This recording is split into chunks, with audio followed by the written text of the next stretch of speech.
Now I can hear someone. Can you hear me? I can hear. Yeah. Okay. Sorry, I could see your mouths moving and I couldn't hear anyone else, so I was like, I knew.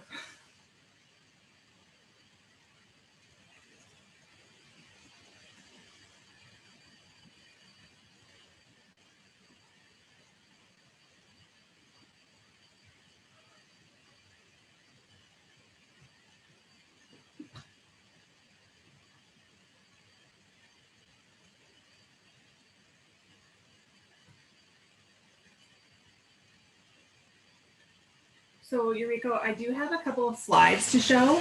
I think I've figured it out. Just 4 slides. So it's kind of like 2 slides here and then back to me and then another slide. So I'm just going to do that. I have links for all of my links for the chat. So should I go ahead and put those in now? Okay.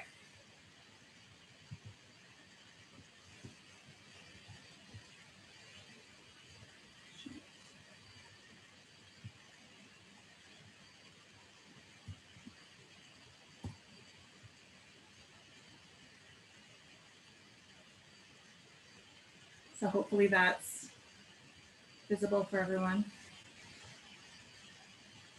All right. So hello, everyone. My name is Amanda, and my little shop is called Sage Valley Handmade. You can find my shop at Etsy. You can see the links in the chat to the right. Sage Valley Handmade on Etsy. And if you sign up to receive my newsletter, you will receive a 10% off coupon, which is good for about a month from the time you receive it. So you can use that on any items in the shop.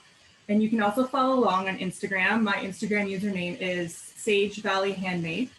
So please do that. I'm, like Eureka said in the intermission, I am relatively new to this little shop, having a lot of fun with it, but I'm developing a lot of products and I'm really excited about them. So there's a lot going on Instagram, and if you sign up for the newsletter, you'll be able to see things as they come out. A newsletter takes a lot of time, so don't expect a lot of spam. No one likes that. But it's just a way for me to let you know of sales and promotions, events like this that I'll be participating in, and new items in the shop. So just like to say thank you to Eureka and her team for organizing this. This is a big opportunity for a lot of us, especially during COVID. I have 2 bingo words and I have papers, so I'm going to flash them up during my presentation. So big and bold, you can write them down. So again, I have 2 bingo words, so stay tuned. And if you have any questions for me, I am working alone today. My husband was nice enough to take my little boys for a drive, so it's just me. No distractions, but I will do my best to keep an eyeball on the chat. So yes, I'm just going to jump in and say my name is Amanda again. I make knitting related accessories like project bags, recycled for pom-poms, and I've also published one knitting pattern right now, which is on Etsy. Also Ravelry and Love Crafts. And if you are on Ravelry or Love Crafts, the name is the same. It's Sage Valley Handmade. And if you like my products, please sign up for my newsletter. So you'll see I have another pattern hopefully coming out soon. I will also be having a giveaway today, which is a small bundle of items from my shop. How you enter is by signing up for the newsletter. So we started promoting Fibre Love Affair basically January 1st, and that's kind of when I started my newsletter and really started promoting on Instagram. So if you have signed up for my newsletter from January 1st until midnight tonight, you are entered into the draw. So I will be announcing the winner on Instagram tomorrow, excuse me, at some point. And then I will also personally email the winner with the email address they've given me to get their address and everything. So again, Instagram is a great way to keep abreast of what is going on. So here is the giveaway. So I make project bags, and we're going to get into the project bags a little later, but this is the giveaway. This is a genuine leather project bag. This is a zipper top at the top. This has a recessed zipper, which is a really elegant way to finish a zipper top tote. You can see that the zipper is recessed in, so it's not right on top. I prefer this method. I'm quite picky. The bottom is made of genuine leather. It's a rich saddle brown. It's very soft. And this is the leather I'm using right now in all the bags I have in stock. So this is the giveaway, and also a copy of the hat pattern that I have published. So I don't know if you can see that very well. So this is the hat pattern. This is the hat. I'll be showing some examples of the hats. And also I love Liberty of London fabric. So I do a lot of that also in my shop. It's not really knitting related, but they're cute. They make great gifts, and shipping's really nothing if you are in Canada. So I make Liberty of London hair scrunchies. If you have long hair or you have a daughter or granddaughter who has long hair, these are adorable. I have, I think, almost 20 different Liberty of London prints in the shop. This one is a lavendery pink. It's beautiful. So this exact one, this exact bag, and then a copy of the pattern are the giveaway for today. So please enter. I think it's a nice giveaway, and good luck. So I'm going to move right into where I am located. I'm just south of Calgary in Alberta. If I look out my window, I can see the Rockies. That's very inspirational to me. I grew up in Ontario. We recently moved to Alberta in 2019. I had never been to Alberta before I moved here, but the Rocky Mountains have just been they're beautiful. We do a lot of camping. Excuse me. We love to go down to Crow's Nest, and it's just, excuse me, it's just a very beautiful location. I've been knitting and crocheting for about 8 years. I started when I was pregnant with my first son. I was like a lot of other new moms, or expectant moms. I wanted to make some baby items for my son. So I taught myself to knit and crochet off of YouTube. So it's quite amazing what you can learn on the internet these days. So over the years, I've made our family a lot of knitted garments and accessories. I am a knitter. This is, it's black, but this is the Geiger sweater from Oregon. So you can see I'm a knitter. This is a Liberty of London tank top I've made with velvet ribbon straps. So I'm a knitter, I'm a sewer. I've been doing this for quite a long time. I taught myself to sew. I read a lot of books. I watched a lot of YouTube. I've made a lot of quilts for my family, baby quilts for my kids' beds. I made my grandparents a queen size quilt a couple of years ago. I've had a lot of experience knitting and sewing, and I really enjoy it. So I made lots of home decor items. I also love to make really useful everyday items like zipper pouches. I've made makeup bags, things like that. And that's kind of how it all snowballed into project bags. I really like items that require a clear procedure and are technical. I love quilting, but I also like looking at an item saying, how did that person assemble that? And trying to reverse engineer it in my head. There are a lot of beautiful products that we see online, and I'm sure, like me, if you're a knitter, a sewer, a crocheter, you're like, I can figure that out. I can do that. I just need the right tools. So that's really something I enjoy doing. It's a challenge. I think that stems from, I have a civil engineering technologist background and a business background, and I just kind of combined all those things, and here I am. So I started Sage Valley around this time in 2019. So the previous year, my family and I were on a little vacation, and I was bringing my knitting along for something to do in the truck. And I have 2 little boys, and I knit them matching hats. They were a cream colored alpaca wool blend. It is Misty Alpaca, still one of my favorite, the softest yarn ever. So I knit my kiddos these hats, and they were done. And I was searching around for pom-poms to finish them off, but I really wasn't quite sure what I was looking for. But I couldn't find something I wanted. So all I could find were faux fur pom-poms, and I was disappointed, but that's all I could find at the time. So it was November, hat season was approaching for little kids. So I bought the faux fur pom-poms, and I sewed them on the hats, and I didn't really think about it after that. Until the following year, when I pulled all my winter gear out of storage in my storage room, and the hats didn't look so attractive to me anymore. The knitted portion was fine because I had washed it before putting it away, but the fur, it was matted and scruffy, and it just really bugged me because, you know, my beautiful luxury cabled hats were looking frumpy with their scruffy pom-poms. And again, I did some searching, I did some research, and I came upon the concept of recycled fur. And I'm obviously not the first person to do this. But in the process of researching this, I learned a lot of things, things about manufacturing, things about supply chains, pollution, plastics and microplastics. And I have 2 quick slides. I'm going to try and share them here, so bear with me. Let's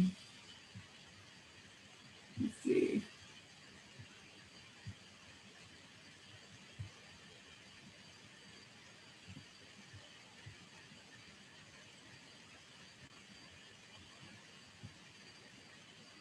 Here we go. Okay, so how do you want that selection? Okay, so can you see this slide? Can anyone just give me a thumbs up? Okay, great. So briefly, I'm not here to educate you, but as we all know, everything we produce has a footprint. So there are always trade-offs to be made in terms of what we value as consumers and what we choose to avoid. Personally, I try my best to avoid unnecessary plastics because I am aware of the plastic pollution problem, and that plastic is a petroleum product and it has a very large production footprint and it never biodegrades. It never goes anywhere. A category of plastics are called microplastics, which is any piece of plastic less than 5 millimeters. So it's very tiny. So Wikipedia, this slide is basically just pulled from Wikipedia. If you want to look into this, Wikipedia, just go there and search microplastics and it's all laid out. It's very clear. Wikipedia is not what it was when I was in university and you couldn't use it as a source. There are links, you can check the verifiable sources. So microplastics are a problem because they are now being found everywhere. They are finding microplastics in northern Quebec lakes where no one lives there. Because they are so tiny, they are able to be carried in the water cycle and they're ending up in the Arctic ice shelves, in the underground water table, and even recently Global News reported that they found microplastics in human placenta. So this is extremely, excuse me, this is scary. And again, we can do something about it. So where do microplastics come from? Again, Wikipedia is your friend, but there are 2 major sources of synthetic fibers. The first is when a larger plastic item breaks down, such as a grocery bag, it can break down and fragment.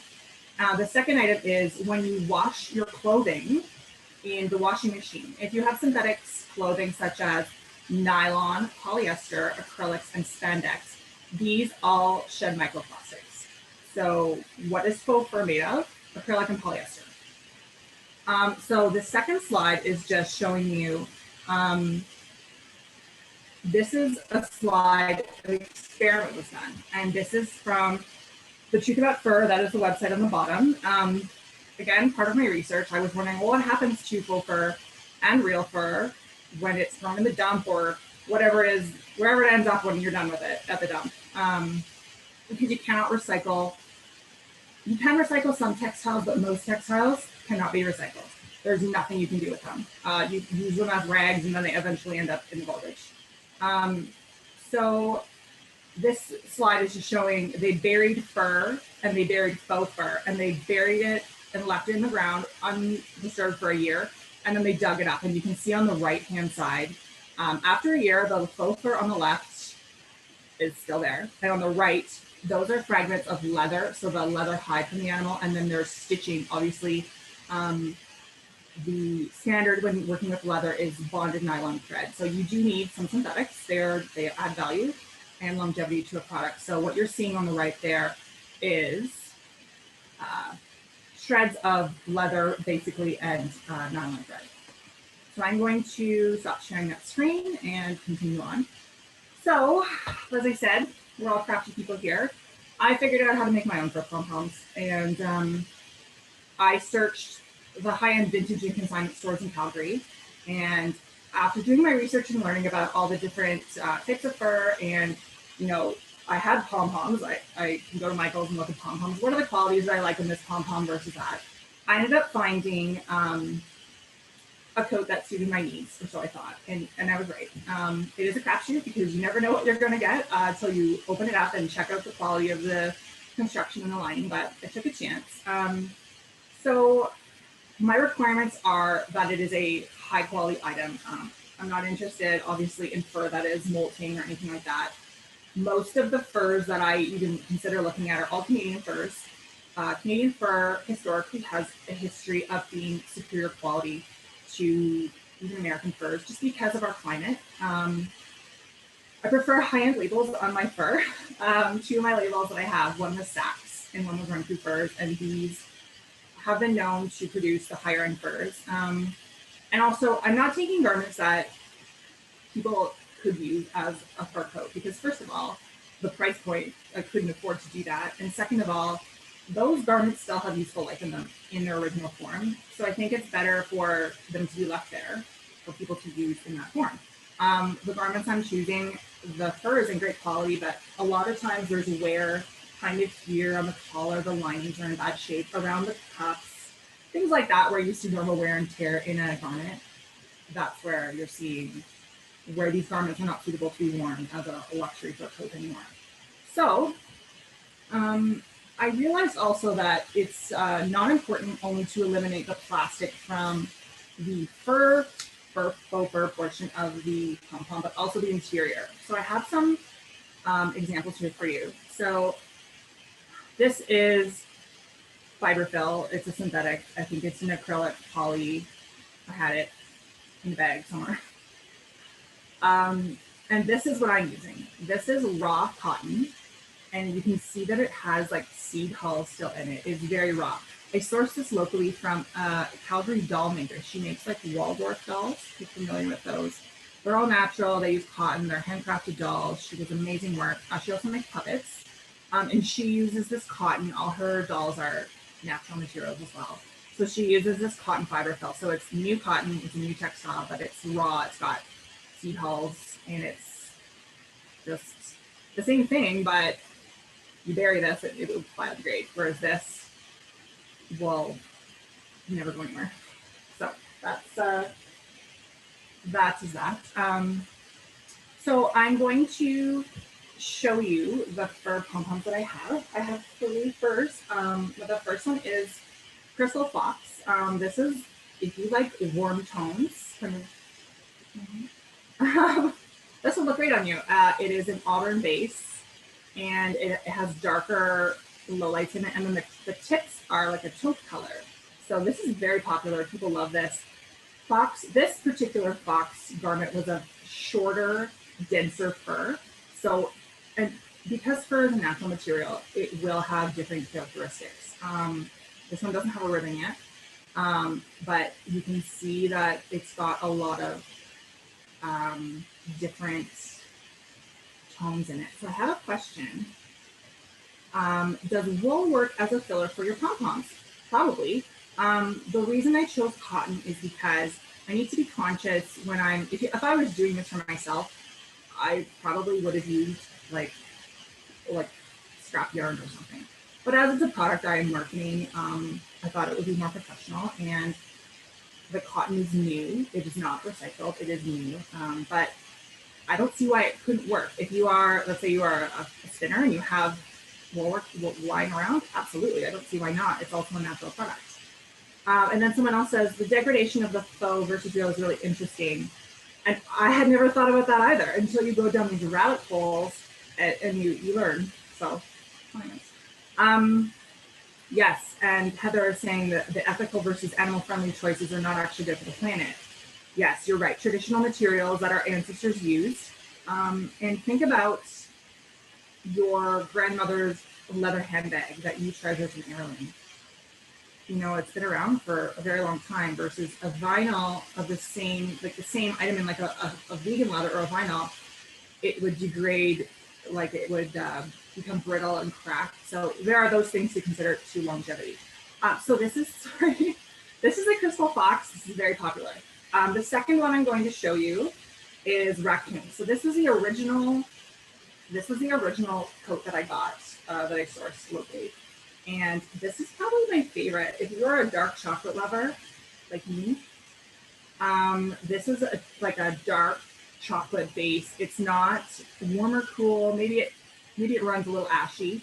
And it's got like a lighter tip. It's very much highlight, low light. It's lovely. And this is my older son's hat. This is a 7-inch. This is a 7-inch crystal fox. This is a 7-inch raccoon. And this is the hat pattern that is in the giveaway, the Gothic Arches hat. So this is the larger DK size hat, and I'll get into that in a few minutes. So this is a adult size hat with a 7-inch pom-pom. I'm going to wreck my hair, but you can see that it's a nice size if you like a large pom-pom. This hat was made for my son, not me. I don't often wear hats. But that is the raccoon. And then, sorry, this is a 5-inch raccoon. This is for my younger son, he's 3. He has a smaller hat, same pattern. This is the 5-inch raccoon. And then finally, I just got this coat in over the holidays, and wow, this is coyote. So if anyone is familiar with like a Canada Goose parka, that is probably not recycled. This is recycled. This is fluffy, and I really like this one. This might be my new favorite. It's a beige color, it's the fawn, and it's just like, wow, I love it. So if you are into hats, if you live in Canada in the winter, yeah. So I'm just wondering, I'm looking at chat. I can tell how many boots died because of freezing going from warm to cold to warm to cold. Oh, right. You had synthetic boots, Lisa. I understand that. I have leather boots and I've had them for 4 years. So yes, I understand. So those are the three species I have. The crystal fox, just because every fur has different properties. The 7-inch pom-poms with the crystal fox, I prefer a smaller pom-pom, so I should have shown a smaller one, but they're right now only available on a 5-inch pom-pom just because of the fur characteristics. So if you are on the Etsy shop, there are no 7-inch pom-poms. It kind of depends on also the construction of the jacket. So I only have 5-inch, in crystal fox, but I have 5-inch and 7-inch in the coyote and the raccoon. So I'm just going to show you how they come packaged. They come packaged in a little gift box. So they're not like vacuum sealed into like a plastic vacuum seal thing. They come shipped in a little box. This is a 5-inch coyote. So you can see like, and there are unique characteristics. This piece of fur is a little bit longer. That's how it was on the animal, and I like it. It's very fluffy. You can see it's very lively, lots of texture. So they come in a little box, and then I ship them in a standard shipping carton, so they arrive in perfect condition. There's no fluffing, there's no fussing with it. There it is. So I should show you how they attach the hat is with a ribbon. And again, this is not a new concept. People have done it. There's a lot of faux fur pom-poms that use either a string or a ribbon. So what you do is you just use a crochet hook, and if you don't happen to have a crochet hook, a paper clip will do. And you pull the tails through, and you just tie a little bow on the inside of your hat, and it stays secure. And off you go. And my little boys wear them outside, and they haven't fallen off yet. So there's my test subjects. So I do treat the ends of the ribbon with an anti-fray product just to keep them looking nice. I'm hoping to find an alternative that is more environmentally friendly than the polyester ribbon, but that's a work in progress.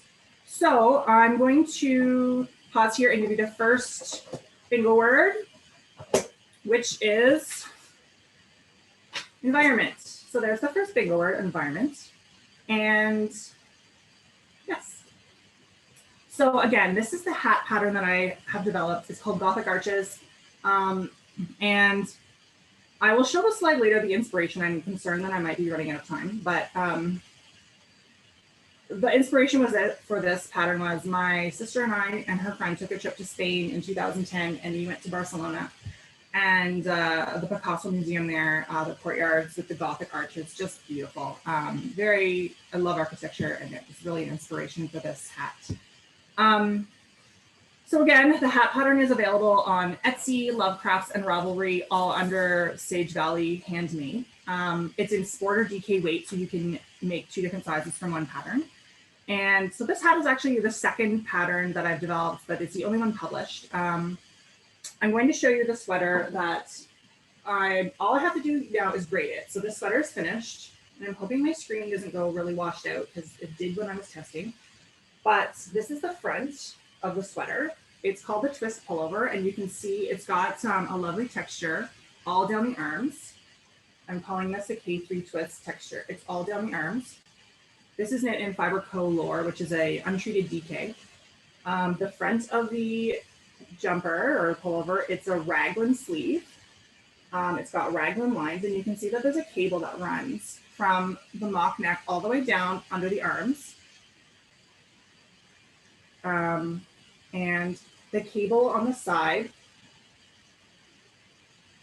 joins under the arm, and it forms into a larger twisted cable.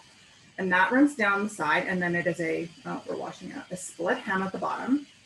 And there's more of the K3 twist there. So it's getting a little washed out, but anyway, I think you can see that. So this is a ladies size like 10, 8. And I'm just right now working on grading it for larger and smaller sizes. So hopefully that will be out soon. If you want to sign up for the newsletter, which someone's asking for the links, I'm just going to see if I can paste them. There you go. Right there. So there's the link for the shop, the newsletter sign up, and the Instagram. So yes, so that's that. I really like texture, and I really like kind of an intricate knit with lots of cables. That's really what I enjoy. So those are the kind of hats and pom-poms and the 2 patterns that I'm working on. One I'm working on and one is published.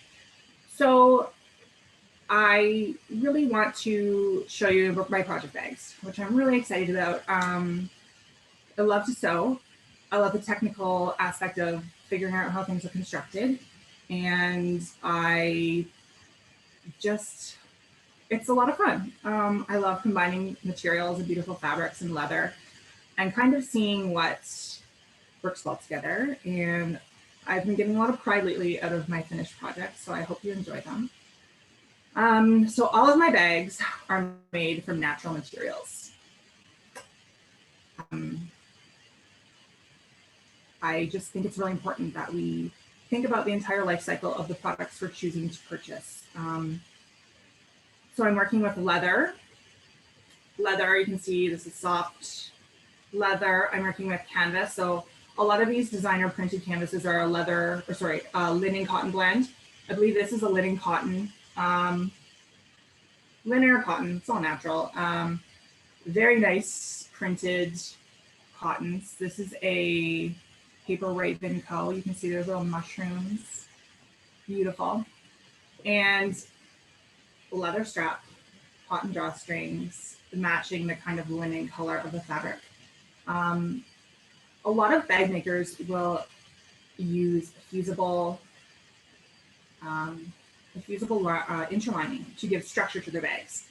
And there's nothing wrong with that, but it is a polyester or a nylon with a glue on it. And what happens is it will never biodegrade. Another thing that happens, and I've had this happen on projects I've used with like a Pellin interfacing, is at some point the exterior fabric and the interfacing can delaminate and the glue can separate. And what happens is you end up with bubbles on the exterior of your fabric, and then it shifts, and there's really no way to repair that, and it ends up not looking so nice. So what I've done is I've experimented, and I've chosen to use a heavyweight canvas for the lining and also the interlining.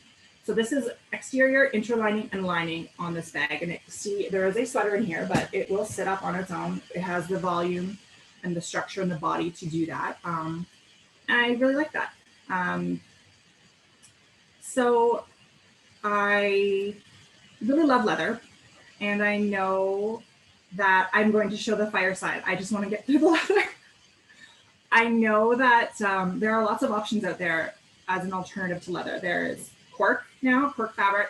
There's vegan leather, which is vinyl. And the reason I'm not using cork is because cork is not a byproduct of any other industry. The cork industry is a standalone industry. Most cork that you're purchasing will come from Portugal, I believe. So my research says there's nothing wrong with cork. Leather is a tried and true material. It's been around forever. We know how it behaves. We know how it ages. We know how it biodegrades, and I like it. So it's an aesthetic choice. So I've tried sewing with cork, and I just haven't found a leather alternative that really comes close to the way that leather looks or ages or behaves. Also, I live in ranching country in Alberta, so I have a lot of leather available to me very locally. I don't have to go anywhere. I don't have to ship it in. I can literally go into Calgary, and there are several leather stores there that offer a great selection. Also tools that I use. So it's kind of a local thing for me. I also like that there are so many different textures and colors in leather, and really, if you have a project in mind, you can pretty much find anything you want to suit your project. So I'm going to show you the inside of this bag. This is the Sitka bag. This is currently the largest bag I have.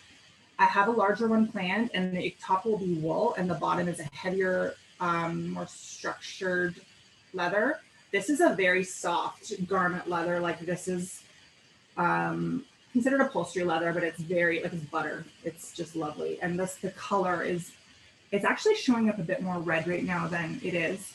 I'm very picky about tones in my colors. I don't like too red or too yellow. I like a very neutral leather. So I'm just going to open it up so you can see that it opens up quite large. Just going to switch my page here. And what is in this bag? A lady-sized sweater. So it's quite large. This is another Norgon pattern. This is the can't remember the name, but it's another large sweater. So I am a knitter. This is the exterior. This is a grayish blue. This is the magic mushroom or woodland mushroom print. This comes in like a very, very nice reddish orange too.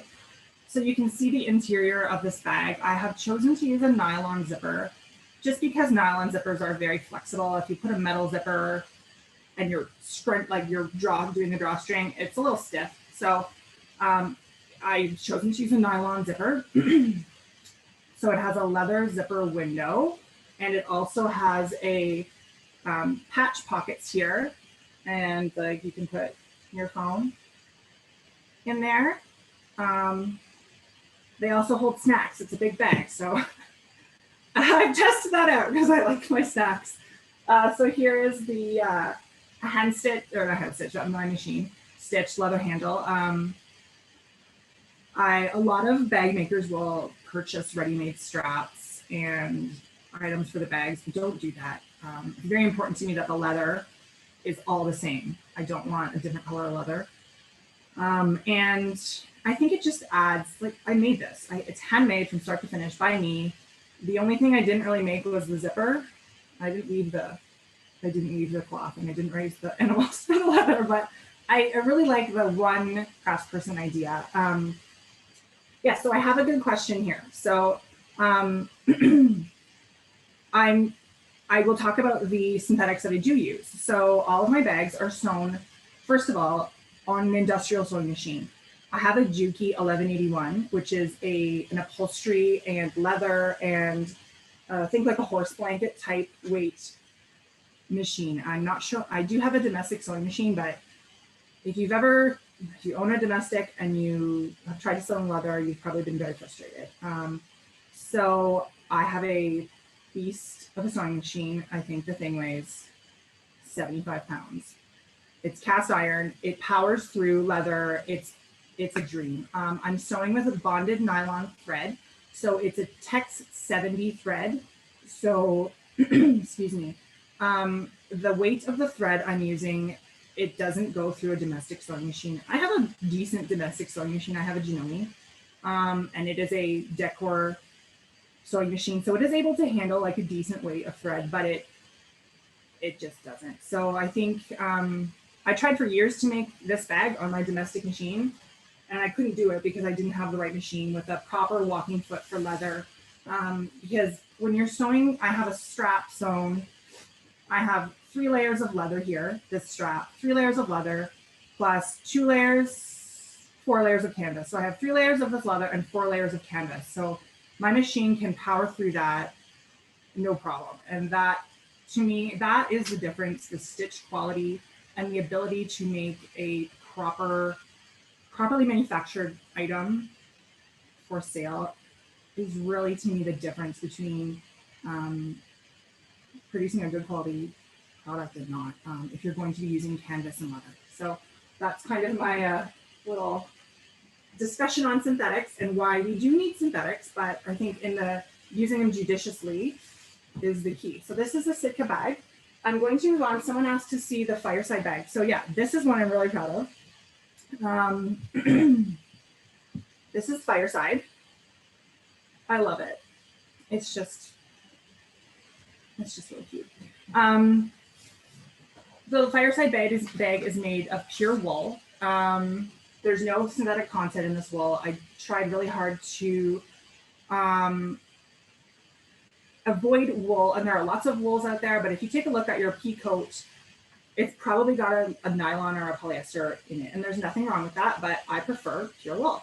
So I have pure wool here. This is a navy blue. I call it Mariner because it's fun to name products. It's fun to name colorways. Should have been a yarn dyer. You can see that I didn't bring my tools, but I have leather punches, professional leather punches from the leather shop locally here. I punched all the ends. These are called English ends. The ends are punched, and all the hardware that is brass is solid brass. So I grew up riding horses. I rode for 20 years. This is the same hardware that a saddler would use to create bridles, halters for horses. And if it can hold back a horse, it's good enough and strong enough for a knitting bag. So it won't corrode, it won't flake. It will patina a little bit, but it's got that nice warm brass, like matte gold look. I just love it. So this is the Fireside. Maybe you should have grabbed a lighter color, but anyway, you can see that the ends, again, are punched, riveted, and stitched. So this bag folds down. You can fold it down a couple times, and it will sit up on its own. I'll take out what's in there. I've got some yarn in there. So it will sit up on its own. Like, it's got enough structure from the leather straps running along the inside to kind of hide the seam allowances, but also to give it a lot of structure. And I'm not going to pull it out, but there's a leather insert in the bottom to kind of keep the bottom flat so that, put my yarn back in. When you do decide to, end your knitting for the day, you can fold it up like a paper lunch bag, and you can roll it down, and you can put the strap through, and you can kind of carry around, and the bottom will stay flat. So the leather bottom is not sewn in, it's just put in. But I just really love this bag. It's interesting to have a concept in my sketchbook, and then you try and how can I make this? How can I make this concept come to life? And there's always a lot of trial and error, because how you think materials will behave together and how they behave in the real world sometimes are a little different. But you keep working on your concept, and you trial and error, and eventually you tweak it and you find the right combination of materials, and it's a winner. So yeah, I think my inspiration for this bag comes from those, it's January in Alberta, it's cold, from those evenings knitting in front of the fireplace, the gas fireplace. I wish it was wood, with a glass of wine or a tea and a scented candle. And I really feel that your knitting experience should be enjoyable. This is your hobby, your crochet experience. it's just like having good quality tools. I just think it really adds to the sensation of pleasure to have well-made items that are beautiful and functional to help you enjoy your craft. So I'm going to quickly, I think I'm running out of time. I don't really know. But I'm going to quickly show you some, oh, someone said, have you thought of adding a handle? Well, this kind of acts as a handle. I have thought about it. Handles are a thing. I have to ask myself, would I use a handle? Where am I taking this? Am I taking it? I guess no one's going to Knit Night right now. I'm not taking this necessarily to Knit Night. This might sit beside my armchair. This might also contribute to my home decor. To me, it's an at-home bag, whereas like a large Sitka bag, this is a Strawberry Field Sitka bag. This thing, yeah, this I'm taking to Knit Night. It has a handle, or I'm taking it in my vehicle when we go for a long drive. Hence the handle. And I know there are a lot of options out there where people have D-rings and straps. I have to ask myself, is that something I would actually use? Because every time you add a component to an item, it increases the cost of the item. And if it's not something that practically I would use, I have to edit my vision of what that bag could be. So it's also important that if I have these two leathers or this leather, the strap needs to match, or else I don't want it. And this is not the right type of leather to be doing a strap out of. It's a soft leather. A strap needs to be a more structured leather, like on the Fireside Bag. This is an oil tan leather. It's got a lot more structure. So quickly, I want to just discuss my second bingo word, which is recycle. So you can write that down, and I'll just, again, copy and paste the links into the chat bar for anyone who's new. My name is Amanda. It's a Sage Valley Handmade. So if you need any more details on the bags, if you just pop into the Etsy shop, all the dimensions are listed there. The Fireside Bag is a 7 by 7.5 inch bottom. And the Sitka bag, I believe, is a 9 by 9, if I'm remembering properly. So here are some of my large zip top bags. Again, cotton, linen, canvas. This is a Robert Kaufman canvas. This is really nice neutral. And the browns go well. And another Robert Kaufman. And finally, I'll show you the other color of, I have another color of the mushrooms. This is like a tomatoey, reddish, it's like an orangey red. It's very, I like it, warm. I have a really nice yellow, sunny yellow with some birds. This is actually an organic canvas from Cloud9 Fabrics. And then I have this really nice aubergine roses. It's really nice. So I'm going to try and quickly share a slide. I have a couple more fabrics on order I just wanted to share quickly. They will be very relevant to knitters. So these items, yes, the aubergine is very nice. So quickly, here's the Picasso Museum in Barcelona. You can see the arches on the top left. That was really the inspiration for that hat. It was an amazing trip. And then these two fabrics are on pre-order. I have them on pre-order now. They are supposed to be shipping in March, so let's hope that happens. They are yarn balls. It's very literal. But if you are interested, I will be putting pre-orders together for both large zipper bags and Sitka bags. So I will be putting pre-orders together for that in Etsy. Hopefully soon. I don't want to do it right now because March is a little bit away. But if you're interested in those, you could also send me an email, contact me on Instagram. You could, anyway, smoke signals, whatever works best for you. And I can make it happen for you. It's hard to find canvases. They sell out quickly because they don't do huge production runs because they're not like a quilting cotton. They're a little less popular, so it's a supply and demand thing. You know, you got to get it while they're there. So this is the large Sitka in the magic mushrooms, woodland mushrooms. Those little snails on the mushrooms, it's just adorable. So if you like the yarn balls, I'm getting this natural cream color, and they are metallic. This gray charcoal is metallic. That's like a rose gold. So that's something that's coming up. So thank you, Annie. I really appreciate that. You said that my products are well thought out. I have thought them out well, because I think it's important to, you know, consider the whole life cycle of an item. You know, we've all had that cheap Gap t-shirt. I have a lot, and it gets worn and it's fine, but after a while it doesn't look so great, and we end up throwing it out. And, you know, spending a little bit more sometimes makes you have a longer lasting product that you're happier with and looks better.